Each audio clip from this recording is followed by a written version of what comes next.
우리가 지금 이렇게 회복을 넘어 부흥 시리즈를 하고 있는데 17번째입니다. 이제 무르익을 시간인데 저는 오늘 이 예배와 말씀을 통하여 광야길을 갔던 이스라엘 백성들에게 하나님께서 하늘의 만나를 내리신 것처럼 또 광야에서 생수를 터뜨리게 하신 것처럼 이 시간 이 말씀이 여러분들과 우리 모두에게 하늘의 만나가 되기를 바랍니다. 자, 제가 지금 회복을 넘어 부흥 시리즈를 하고 있습니다. 부흥이 뭡니까? 부흥에 관해서 여러 이제 이런 정의도 내리고 방향을 잡습니다만은 부흥이 뭔가 그랬을 때 시편 기자는 부흥을 이렇게 얘기합니다. 시편 107편에 같이 보죠. 또 광야가 변하여 못이 되게 하시며 마른 땅이 변하여 샘물 되게 하시고, 참 놀라운 말씀입니다. 광야가 변하여 못이 되게 하여 주십시오. 또 마른 땅이 변하여 샘물 되게 하시는 줄로 믿습니다. 그런 면에서 광야가 변하여 못 되는 것, 메마른 땅이 변하여 샘물 되는 것이 부흥이다, 이 말씀이에요. 그러니까 우리가 살다 보면 정말 허걱거리고 메마른 땅과 같이 광야 같은 그런 어떤 그 어려움을 겪을 때가 많이 있잖아요. 여러분, 광야가 뭡니까? 광야는 사람 살지 못하는 곳이에요. 광야는 물이 없는 곳이고, 광야는 먹을 것이 없는 곳이에요. 광야는 불뱀이 날아다니는 위험한 곳이에요. 그런데 그 광야가 변하여 뭐가 된다고요? 못이 되게 하시고 그 메마른 땅이 샘물이 되게 하신다. 이거는 어마어마한 일입니다. 오늘 우리의 마음 속에 또 우리의 상황과 우리 환경 속에 이런 어떤 처지와 형편이 있으면 하나님이 오늘 메마른 땅을 샘물되게 하시는 것처럼 이 말씀이 오늘 우리에게 영적인 만나가 되기를 바라는 것이에요. 그러면 오늘 첫 번째 질문, 사람들에게 왜 광야가 오냐? 인생에 왜 광야를 경험해야 하나? 여러 가지가 있지만 성경 전체를 보고 창세기부터 요한계시록까지 보면 대체적으로 세 가지 때문에 인생 광야가 온다. 첫째는 우리의 죄 때문이다. 죄가 우리로 하여금 뭘 가져온다고요? 광야 같은 어려움을 갖게 한다. 죄 때문이다. 오늘 제 얘기가 아니고 오늘 본문 말씀은 성경을 좀 잘 아는 분들은 어느 정도 익숙하게 아는 분들이고, 오늘 본문의 말씀은 다윗이 범죄하고 그 범죄 때문에 하나님의 징계를 받고, 그러나 그 징계 가운데 징계로 끝나지 아니하고 하나님께서 길을 열어주신 내용들이 나와 있는데 제가 뭉뚱그려 설명하는 거예요. 그런데 오늘 이 모든 과정들이 시작되는 1절에 이런 내용이 납니다. 오늘 여러분들 읽었습니다. 1절에 그 다음에 사탄이 일어나 뭐예요? 이스라엘을 대적하고 다윗을 충동하여 이스라엘을 계수하게 하니라 그랬어요. 왜 오늘 다윗의 입장에서는 아주 그냥 메마르고 광야 같은 일이 이제 드디어 펼쳐지는데, 그 이유가 뭐냐? 사탄이 충동을 하는 거예요. 사탄의 미혹에 넘어가는 거예요. 그래서 죄를 짓는 것이에요.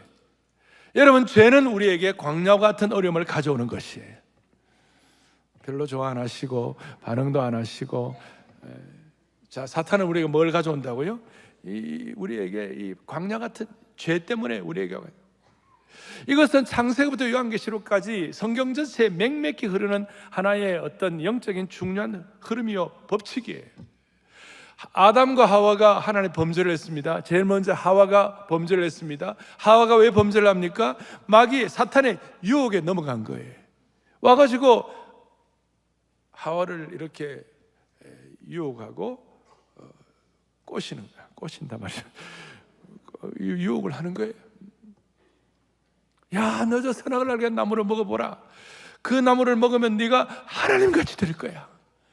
그러니까 그 말을 듣고 딱 선악을 알게 한 나무를 보는 순간 보암직도 하고 먹음직도 하고 하나님같이 되고, 그래서 이 땅에 있는 모든 것이 요한이 고백한 대로 육신의 정욕과 안목의 정욕과 이생의 자랑이에요.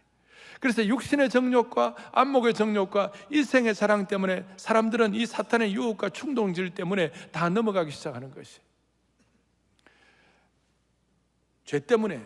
두 번째로는 하나님의 큰 섭리가 있어요. 하나님의 큰 섭리 때문에 이유를 모르지만 고난을 당하고 고통을 당하고 광야 같은 길을 걷게 되고, 세 번째로는 우리 인간의 실수가 있는 거예요. 실수가 있어가지고 실수 때문에 또 광야를 경험하게 되는 것이. 첫 번째 뭐 때문에? 죄악 때문에, 두 번째 뭐 때문에? 하나님의 섭리 때문에, 세 번째 뭐 때문에? 인간의 실수와 잘못 때문에. 그런 게 있는데, 여한 이 모든 것 시작이 뭐로부터 된다고요? 사탄이 충동질을 하는 것이. 여러분, 광야에 계시는 예수님께서, 광야에서 주님께서 시험을 당하셨는데 사탄이 와서 충동질을 하는 거예요. 이 돌들이 떡덩이가 되게 하라. 그 다음 천하만국을 보여주고, 그 다음에 성전에 뛰어내리라. 똑같이 예수님께도 육신의 정욕과 안목의 정욕과 이생의 자랑과 똑같이 광야의 시험, 이스라엘 백성들이 40년 동안 광야에서 받는 시험하고 똑같은 거, 예외가 없어요. 그러니까 이 당하는 이 시험, 이것이 오늘 우리에게도 그대로 오늘 이 삶의 현장에서 연결이 되고 있는데, 오늘 다윗이 이 트랩에 걸려들 거예요. 다윗은 지금 나름대로 잘하고, 나름대로 다윗은 여러분 비대칭 전략의 전문가라고 그랬잖아요. 골리앗이 막 창 들고 나오고 죽이려고 그랬을 때 다윗은 물맷돌 들고 나가고 막대기 하나 들고 나갔잖아요. 하나님은 의뢰해가지고.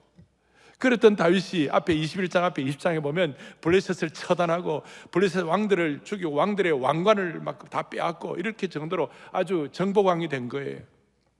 그렇게 되니까 다윗의 마음속에 주님 감사합니다, 하나님 감사합니다. 여러분, 잘 나가면 잘 나갈수록 더욱 주님 의뢰해야 하는 것입니다. 그런데 우리 대체적으로 안 그래요. 다윗도 다 연약한 부분이 있는 거예요. 다시 사탄이 뭐였어요? 충동질을 한 거예요.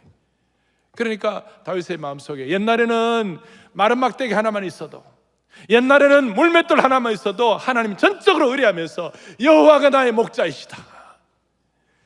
다윗이 잘 나갔습니다. 정복왕입니다. 그는 시인입니다. 그는 상승장군입니다. 그는 멋진 아내 있습니다. 귀한 자식들 다 있습니다. 그런데도 불구하고 그것보다도 여호와가 나의 목자시니 내가 부족함이 없습니다. 이런 신실한 신앙인이 사탄이 충동을 받으니까 드신 무슨 생각을 하면, 나도 뭐 좀 있지. 당신은 고대 사회는 전쟁 국가였기 때문에, 전쟁 국가는 핵심 국력이 뭐냐면 군인의 숫자가 국력의 바로미터예요. 그러니까 군인이 얼마나 많으냐에 따라서 그 나라의 국력이 이렇게 다 평가가 되는 것이에요. 드디어 다윗의 마음속에 군인들 숫자를 계수할 마음이 생겼어요. 계수를 했죠. 얼마를 계수했습니까? 보니까 2장 21장 5절에 보니까 백성의 수요를 다윗에게 보고하니 이스라엘 중에 칼을 뺄 만한 자가 몇 만이에요? 110만 명. 유다 중에서 칼을 뺄 만한 자가 몇 만이에요? 47만 명이라. 그러니까 칼을 뺄 수 있는 정예 용사들이 합계 157만 명의 정예군을 가지게 된 거예요. 얼마나 대단합니까? 요즘도 157만이면 대단하죠. 군인의 숫자가. 저걸 병참으로 먹이고 재우고 입히고 저걸 유지한다는 자체가 다윗 왕국이 그만큼 정복국가였고 강력했다는 뜻이에요. 근데 하나님이 이것을 기뻐하지 않으신 거예요. 왜 기뻐하지 않으셨는가? 다윗은 본래 하나님 없으면 못 사는 사람이에요. Without 하나님, he cannot survive 1 second. 하나님 없으면 1초도 못 사는 사람이었어요, 다윗이. 그런데 다윗의 마음속에 다시 누가 충동질했어요? 사탄이 충동질한 거예요. 그러니까 하나님이 이걸 기쁘게 여기지 않았어요. 심지어 다윗의 장군이었던 요압도 6절에 보니까 요압이 왕의 명령을 마땅치 않게 여겨 왕과 군신과 그 충성된 신하와 왕의 사이에 금이 가기, 기스가 가기 시작합니다. 그래서 왕의 명령을 다 순종하지 않고 레위 지파하고 심지어 뭐예요? 베냐민 지파 사람은 계수하지 않았어요. 자, 이까지 왔습니다. 이걸로 끝나면 좋은데 7절에 무슨 일이 벌어지는가? 하나님이 이 일을 어떻게 했습니까? 악하게 여겨 이스라엘을 치셨다 그랬어요. 그 다윗이, 그 하나님의 마음에 합한 자가 여기서 그냥 헛발질을 하는 거예요. 그리고 70에 그다음 8절에 보세요. 8절에 뭐라고 하냐면 다윗이 하나님 여호와 하나님께 아뢰되 내가 이 일을 행함으로 큰 죄를 범하였나이다. 이제 간구하옵나니 종의 죄를 용서하여 주옵소서.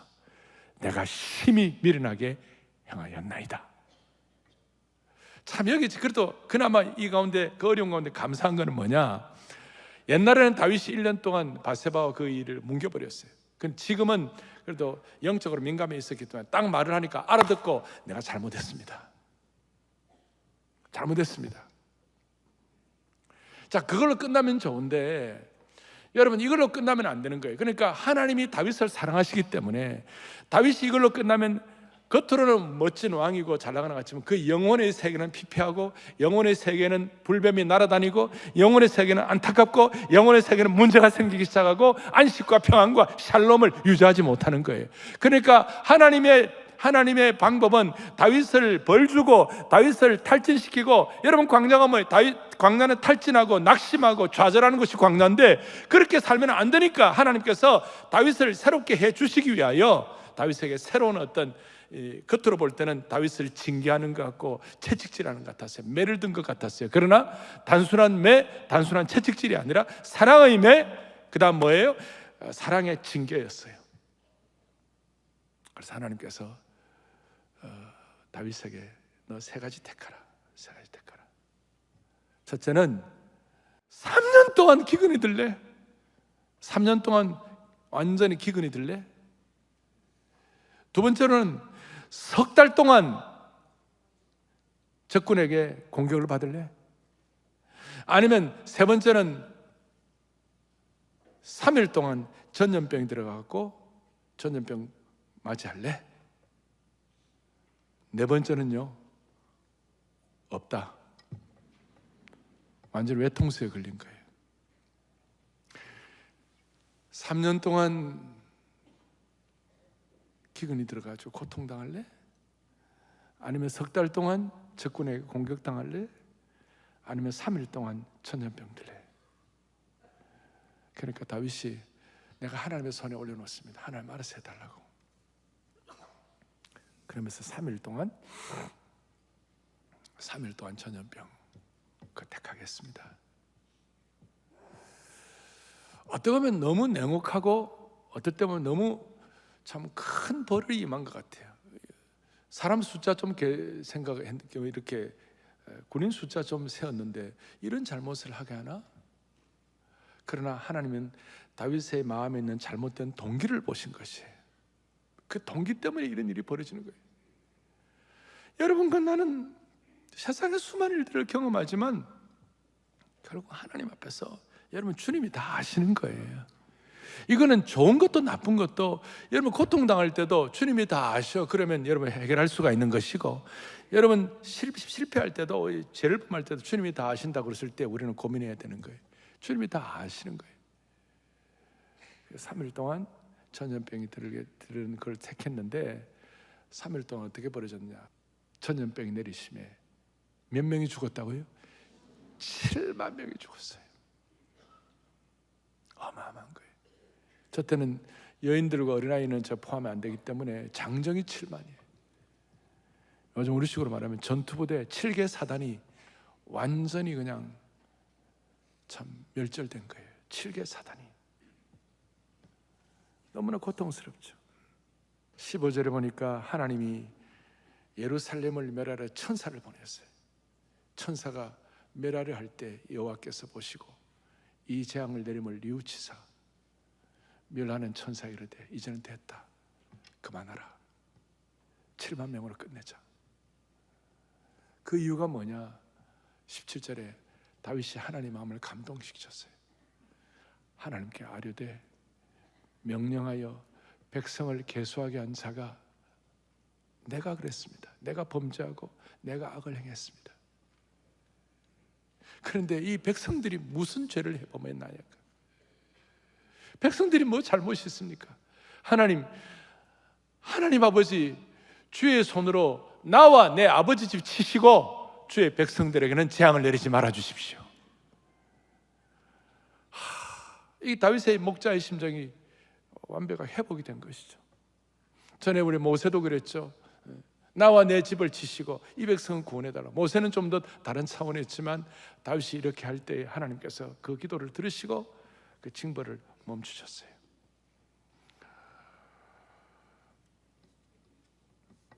자, 이제 이것만 끝난다면 우리는 신앙이 뭐냐, 구약이 뭐냐, 오늘 신약 시대를 살아가는 우리들이 받는 특별한 계시의 은혜가 뭘까 잘 모를 거예요. 그런데 여기에 대반전이 이제 생기기 시작하는 거예요. 이걸로 끝나는 게 아니고 제가 다시 말씀드린 오늘 말씀의 제목을 메마른 땅이 뭐예요? 샘물로 그랬죠. 구약의 곳곳마다 하나님께서 복선을 넣어놓으셨어요. 오늘 여기 이제 바로 복선을 어떻게 넣어놓으셨냐면 이렇게 나옵니다. 뭐라고 나오냐면 그때 여호와의 천사가 15절 뒤에 여부스 사람 오르난의 다장마당 곁에 선지라 그랬어요. 이거 굉장한 복선이었어요. 잘 아시는 대로 이 여부스 사람 오르난의 다장마당이 나중에 솔로몬이 예루살렘 성전을 세우는 장소가 된 것입니다. 어마어마한, 그러니까 그 아픔과 그 하나님의 징계의 채찍이 있는 가운데서도 하나님은 새로운 계획을, 대반전을 준비하고 계시는 것이에요. 오늘 제가 말씀의 제목을 다시요, 메마른 땅이 다시 뭐가 된다고요? 샘물이 된다고. 그게 무슨 뜻인가? 그 사람은 뭐예요? 마른 땅에 뭐예요? 냇물 같을 것이며. 이사야가 예언자적 시각을 가지고 볼 때 그 사람이 마른 땅에 냇물 같다는 이 말씀이 뭐냐면 그 사람은 예수 그리스도 메시아를 상징하는 거예요. 예수님은 마른 땅에 뭐 같다고요? 냇물 같을 것이다. 그래서 요한복음 7장 요한이 깨닫기를 내게 오는 자는, 누구든지 내게 오는 자는 그 배에서 생수의 강이 흘러 나올 것이니라. 이제 그 말씀을 하시고 그 다음 요한복음 10장 10절에 요한이 깨달은 놀라운 진리가 뭐냐면 이게 계속 은혜가 되는 건데 우리 같이 보겠습니다. 도덕이 오는 것은 도덕질하고 죽이고 멸망시키려는 것이요, 내가 온 것은 양으로 생명을 얻게 하고 더 풍성히 얻게 하려는 것이라. 자, 아까 사탄은 도적입니다. 사탄은 사람을 충동질합니다. 사탄은 사람의 장래를 망하게 합니다. 겉은 멀쩡해도 사람의 속을 완전히 뒤집어 놓는 것이에요. 나중에 결과가 너무 안 좋아요. 불뱀이 날아들도록 만들 거예요. 그런데 우리 예수님이 이 땅에 온 것은 도적이 아니라 목자로 오시기 때문에 생명을 얻게 하고 더 풍성히 얻게 하는 하나님의 축복이 있는 줄로 확신합니다.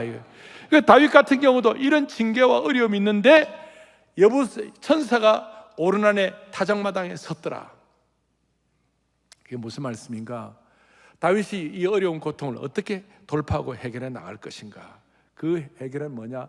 오르난의 타작마당에서 다윗이 번제와 제사를 드린 것입니다. 그 타작마당을 샀어요.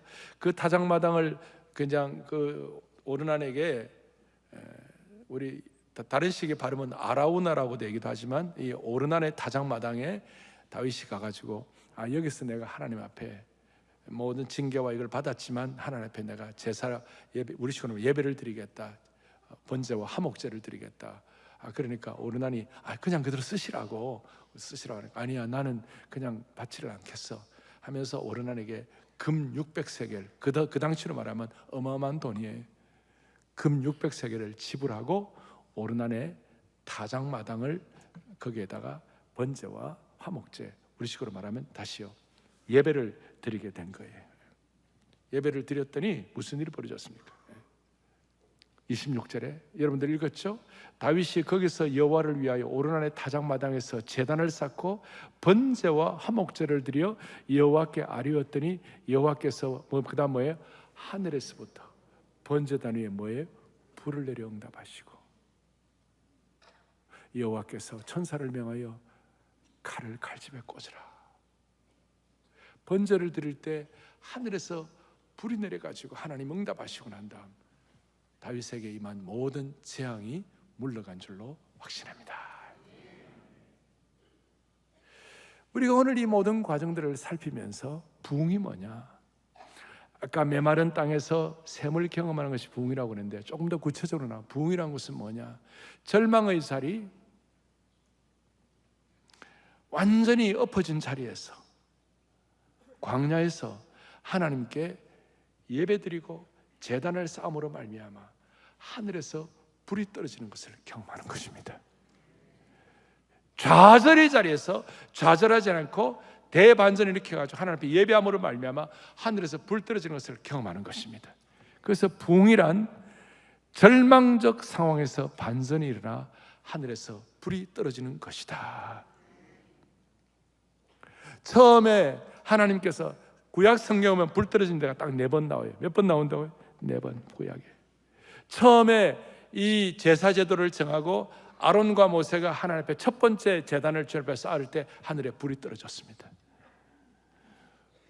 두 번째가 오늘 오르난의 타작마당에서 다윗이 그 큰 잘못을 범하고 난 다음에 그걸로 끝나지 않아 하나님 앞에 제물 번제단을 쌓을 때, 화목제를 드리고 예배를 회복할 때 하나님께서 불을 내려서 다윗의 모든 아픔을 극복하게 하시고 하나님이 받으신 것이에요. 세 번째로는 이제 이 오르난의 타작마당이 나중에 예루살렘 성전을 짓게 하시고, 예루살렘 성전을, 그 아름다운 성전을 짓고 쉐케나의 영광이 충만하게 돼가지고 솔로몬이 하나님 앞에 제물을 하나님 앞에 예배 드릴 때 하늘에서 불이 떨어져 가지고 예루살렘 성전의 헌당식에 주님이 축복하셨어요. 마지막 네 번째, 불이 언제 떨어지느냐 기억나시겠습니다마는 갈멜산상에서 엘리야가 바알 선지자와 싸울 때 하나님께서 제단에 붙은 불을 끄지 아니하고 하나님 앞에 나아갈 때 돌과 흙까지 태운 불이 떨어진 줄로 믿습니다. 제가 이걸 지금 여러분들에게 설명도 드리고 또 부흥이 뭐냐고 말씀할 때 제가 엘리야의 내용도 말씀을 드린 적이 있습니다. 자, 오늘 이런 것들이 과거의 구약의 역사로 끝나는가? 아닙니다.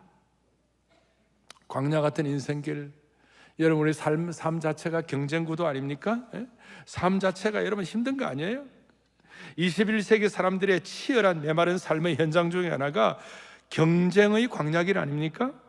세상 시스템은 이기는 자만 살아남는 시스템이고 뺏지 않으면 뺏기는 제로섬 시스템 아닙니까? 그래서 세상 광야길에서 맨날 지치고 쓰러지고 메마를 수밖에 없죠. 회사가 경쟁 시스템이기 때문에 회사에 들어가도 메마르고, 학교가 경쟁 시스템이기 때문에 학교에 들어가도 메마르고, 그러니 회사와 학교를 다니는 가족들이 집에 들어올 때에 집마저 메마른다면, 집마저 거기에 하나님의 풍성한 생명의 역사가 없다면 집도 회사도 학교도 다 메마른 거예요. 그런데 오늘 우리가 이런 예배를 드림으로 말미암아 교회가 이 메마름을 해결하는 참으로 복된 하나님의 번제단 예배의 장소가 되기를 바라는 것이에요. 여러분, 이게 너무너무 중요한 거예요. 너무. 오늘 이 잘못을 범해가지고 징벌을 받고 징계를 받는 그 상황에서 하나님은 오르난의 타작마당을 뭘로 바꾸셨다고요? 예루살렘 성전으로 바꿨다. 이 제2기간 역대하 3장 1절에 이렇게 나와 있어요. 역대하 3장 1절에 이렇게 보십시다. 같이 우리 보겠습니다. 솔로몬이 예루살렘 모리아산 여호와의 집 건축하기를 시작하니 그곳은 전에 여호와께서 그의 아버지 다윗에게 나타내신 곳이요 여부스 사람 오르난의 타작마당에 다윗이 모리아산에 여호와의 전 건축하는데 이곳은 과거에 무슨 장소였다고요? 여부스 사람 오르난의 타작마당에 다윗이 정한 곳이라. 너무나 놀라운 이 신구약 전체에 이 성전의 계시의 흐름이 있는 것이, 창세기 22장에 아브라함이 이삭을 바칠 때 그 모리아산이 나중에 그곳이 뭡니까? 이 오르난의 타작마당이 되고, 이 오르난의 타작마당이 나중에 예루살렘 성전이 되고, 예루살렘 성전이 다 파괴되었지만 나중에 이사야가 영적인 눈을 뜨고 예언을 하는데 하나님께서 은혜 주실 때 주님의 성전은 만민이 기도하는 집이 되게 하여 주십시오. 하나님께서 이 땅에 우리 모두에게 축복하셔서 예수님을 이 땅에 구세주로 보내시고, 아까 말한 대로 생명의 샘이 되게 하시고 생수의 근원이 되게 하시고 우리에게 선한 목자가 되게 하여 주셔서 우주적 성전 되시는 예수 그리스도께 나아가는 자는 모두가 다 인생의 반전이 있게 하여 주시고 메마른 땅이 광야가 생수를 경험하도록 만들어 주시는 것이에요. 이게 너무나 영광스러운 특별한 이 전체 계시의 흐름이라고 말할 수 있는 것이. 그리고 오늘날 여러분들 한 분 한 분을 걸어다니는 성전 만들어 주셨어요. 여러분들이 축복의 그런 대로 만들어 주셨어요. 이게 여러분들 부흥인 줄로 믿으셔야만 하는 것이에요. 이게 부흥인 줄. 오늘 우리는 어떤 마음으로 어떤 상황에서 온지 여러분 각자 배경은 다 달라요. 저는 여러분들이 어떤 병을 갖고 있는지, 오늘 마음이 어떤지, 여러분들의 어떤 과거가 어떤지, 오늘 여러분들의 직업이 뭔지 내가 다 모를 수 있어요. 그러나 우리는 다 달라요. 그러나 한 가지 분명한 것은 우리가 오르난의 타작마당을 예루살렘 성전으로 바꾸어 주시는 하나님의 역사는 오늘도 유효하다 이것입니다. 그건 제가 아는 것이에요. 조금 더 깊이 들어가면 예수 그리스도는 우리 모두의 죄와 모든 슬픔과 애고니, 터모일, 고통과 이 모든 것들을 주님이 우리 대신 짐을 지시고 주님이 우리 대신 번제물이 되어 주셨어요. 주님이 십자가의 번제물이 되시고 십자가상에서 우리의 화목제물이 되어 주셨어요. 그럴 때 십자가 사건 이후에 오순절에 성령의 불이 떨어진 줄로 믿습니다. 이 말씀을 여러분들이 그대로 믿고 순종하면 하나님이 여러분의 가정에 불을 내려주시는 것이. 오늘 우리는 예배 드릴 수 없는 상황도 있고 여러분 마음의 아픔도 있고 여러분 좌절도 있고 수많은 여러분 고난도 있어요. 그게 여러분 죄 때문에 생긴 것이든 하나님의 큰 섭리이든 실수 때문에 생긴 것이든 다 모르는 광야길이 여러분들이 다 있어요. 그러나 여러분 좌절하면 안 되는 것이에요. 어려운 가운데서도 첫 번째는 우리가 뭘 기대해야 되느냐, 어떤 경우에도 반전을 기대하고 반전 후에 믿음으로 설계해야 되는 것이에요. 다윗이 그랬어요. 그 어려운 가운데서도 엎어져 낙심하지 아니하고 오른 안에 다장마당을 사고 하나님께서 은혜 주셔갖고 믿음으로 다윗이 성전 지을 생각을 하고 설계를 한 거예요. 그러니까 여러분 지금 만만치 않은 삶의 여정 가운데 아까 말한 대로 경쟁 시스템으로 우리가 다 메마른 거 이런 거 다 있지만 이 가운데 예배드리고 하나님 믿음으로 눈을 열 때에 주님 더 사랑하고 헌신하겠다는 마음 제대로 갖게 되고 설계할 때 하나님이 길을 열어주시는 것이에요. 오르난이 그랬어요. 오르난은 평범한 농부였어요. 어느 날 20절에 보니까 천사가 찾아오고 21절에 보니까 다윗이 찾아오고 그 다음에 뭐라고 나와요? 22절에 보니까 내게 넘기라고 그러니까 상당히 넘기라고 그러니까 오르난에 뭐라고 그랬어요? 내가 드린다고 그러니까 금 600세겔 한 사람이 100년 동안 쓰지도 않고 먹지도 않고 모을 수 있는 돈이에요. 100년 동안 그걸 오르난에게 줬어요. 오르난의 입장에서는 평범한 농부가 영적인 은혜도 받고 영적으로도 부흥하고 경제적으로도 부흥한 줄로 믿습니다. 이건 우리가 어떤 기복신앙으로 하는 게 아니고 영적 부흥은 먼저 그의 나라와 그의 일을 구할 때 하나님께서 필요한 오르난의 금 600세겔을 허락해 주실 것이에요. 그래서 오늘 마음속에 하나님, 오늘 이 예배 4부 예배, 3부 예배, 오늘 예배 오신 여러분들 마음속에 하나님 아버지 금 600세겔도 허락하여 달라고 이런 기도하는 분도 있고 안 하는 분도 있지만 여러분 믿음으로 여러분들이 알아서 기도 제목 삼으시기를 바라는 것이에요. 자, 이제 마무리하도록 하겠습니다. 제가 이런 메시지는 잘 준비를 안 하지만 오늘 제가 글을 좀 써보았어요. 여러분들이 매주일마다 예배가 번제와 화목제를 드리고 하나님이 내 인생의 메마른 광야 가운데 불 떨어지게 하여 주십시오. 그렇게 할 때에 나는 좀 어떤 마음이 될까? 오늘부터 본격적으로 봄이 시작되는 거예요. 제가 볼 때 이번 주에 비 좀 오고 나면 이제 완전히 파릇파릇한 봄의 세계가 우리 앞에 펼쳐지게 될 것입니다. 광야와 메마른 땅에 꽃을 피우는 봄 기운으로 충만하고 녹슨 심장에 뜨거운 피가 솟구쳐지는 그런 봄 되기를 바랍니다. 부흥의 봄이 되기를 바라는 것이, 이번 주부터 봄이 조금씩 꽃의 옷을 입고 나올 것입니다. 이번 주부터 제주도를 시작으로 벚꽃이 개화를 하게 될 것입니다. 피천덕이라는 시인은 봄이 40을 넘은 사람에게도 온다는 것은 참으로 다행한, 미리 나오면 안 되는데. 자, 다시요. 봄이 40이 넘은 사람에게 온다는 것 참 놀라운 일이다. 다행한 일이다. 녹슨 심장도 피가 용솟음 치는 것을 느끼게 될 것이다. 그랬어요. 이제 나와도 돼. 봄이 40이 넘은 사람에게도 온다는 것은 참으로 다행한 일이다. 녹슨 심장도 피가 용솟음 치는 것을 느끼게 될 것이다. 피천덕 시인의 시대는 40이 넘으면 벌써 인생이 가슴 뛰는 것도 없어지고, 이런 말씀 들으면 그렇게 될까? 그것도 믿어지지도 않고 다 딱딱하고 굳어있는 그런 거죠. 요새는 0.7 곱하니까 6, 7이 42, 요새는 60세가 40세예요 60, 70, 80이 넘은 분들에게 봄이 온다는 것은 다행한 일이다. 녹슨 심장도 피가 용솟음 치는 것을 느끼게 될 것이다. 오늘 제가 이 들은 말씀을 그게 될까 말까 또 다른 생각하지 말고 그대로 받아들이면 하나님이 여러분들의 삶에 불이 떨어지게 하신다니까요. 하나님이 여러분들을 21세기의 다윗으로 오르난으로 만들어 주신다니까요. 여기에 불이 떨어져야 되는 것이에요. 시인의 말처럼 60이 넘고 80이 넘는 사람에게도 봄은 기쁨이고 봄의 꽃은 창조의 노래가 되는 것입니다.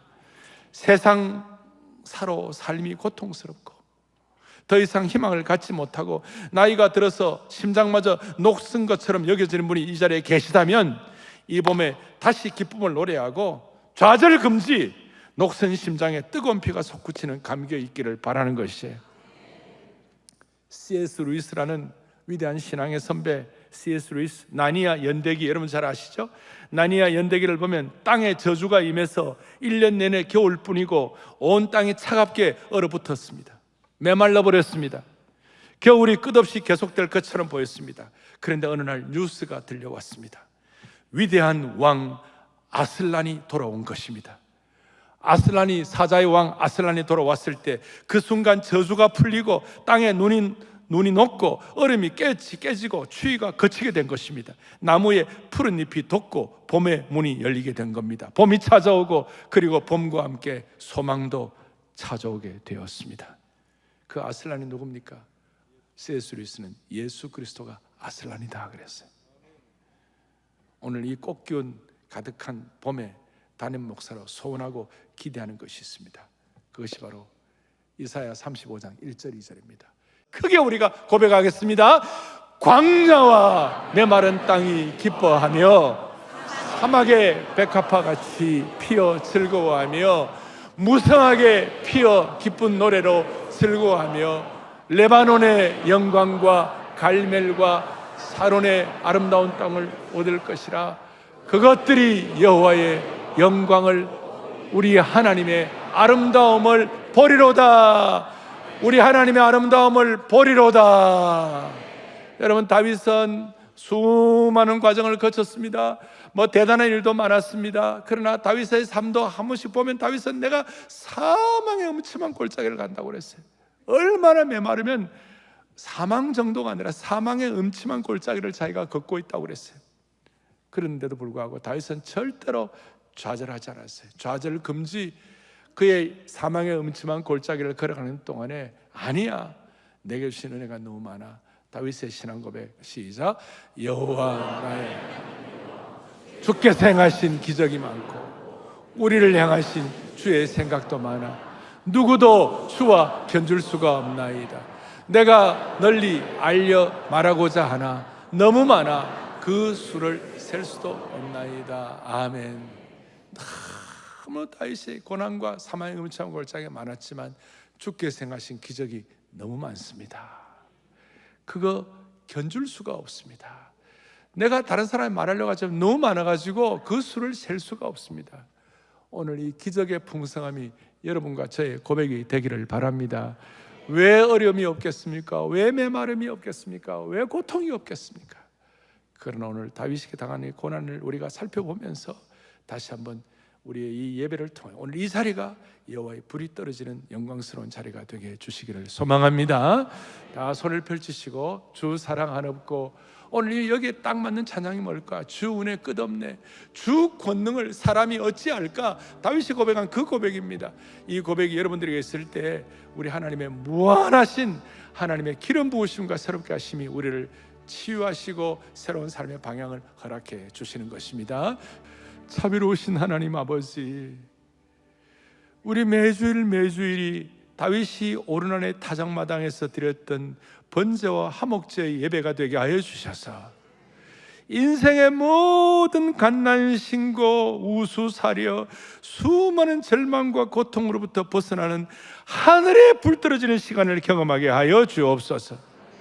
우리의 마음이 녹이 슬고 우리의 마음이 이렇게 굳어져 있다면 오늘 다시 한번 영혼의 봄동산을 경험하게 하여 주옵소서. 다시 일어나라는 주님의 그 음성을 듣고 벌떡벌떡 일어나는 하나님의 신실한 종들 되게 하여 주시기를 원하옵나이다. 우리 사회도 저출산, 고령화, 진영 갈등, 수많은 목마름이 있습니다. 혼란이 있습니다. 이 가운데 생명의 복음의 능력을 가지고 다시 한번 마른 땅에 변하여 샘물되는 은혜를 경험하게 하여 주시옵소서. 우리의 생명과 소망이 되시는 우리 주 예수 그리스도를 받들어 간절히 기도 올리옵나이다. 아멘.